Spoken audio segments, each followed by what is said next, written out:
kilala niyo pa yung presidente ng Sikomola? Ikaw muna.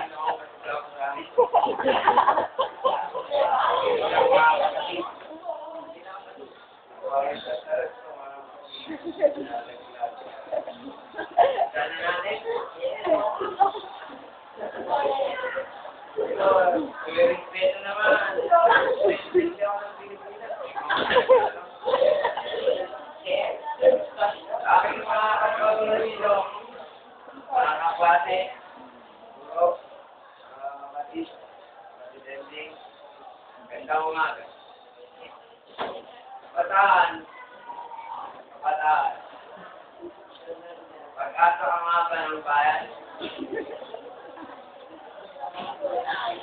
ang ating titindan, ang distrasyon, Kaya pala mayabang na presidente. nangyayari ngayon sa ating bayan, sila malabo, pa mga kapatid.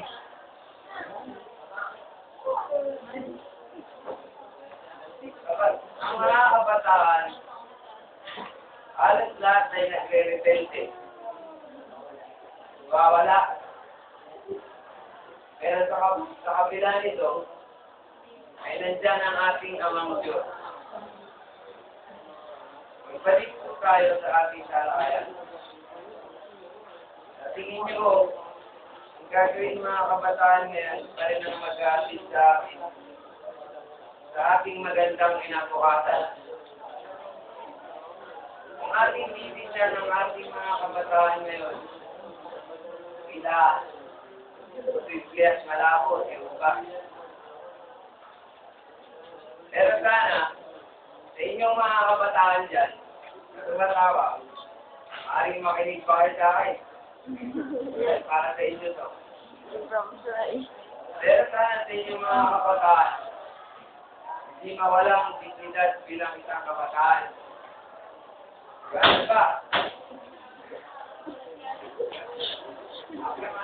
Pero ang mga kabataan na nulunong sa mga natatamang bisyo, panigo, marami ang naipukulong na kabataan dahil sa bawal ng gamot.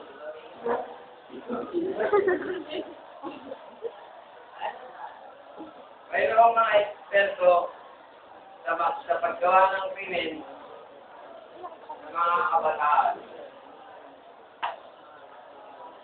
Ito ba ang gusto nating mangyari sa ating bayan? Ang mga kabataan natin ngayon ay nagiging magnanakaw at namamatay tao. Mga kapwa ko Pilipino, ano ba ang nangyayari sa ating mga kabataan ngayon? Tayo'y magtulong-tulong upang ituwid at gabayan ang ating mga kabataan. Itigil natin ang karahasan at pagkaabuso sa mga kabataan na siyang nagiging sanhi ng pagre-rebelde. Bawat kabataan ay may karapatan. Ituring at litrato natin sila ng tama upang sila'y lumaki ng tama.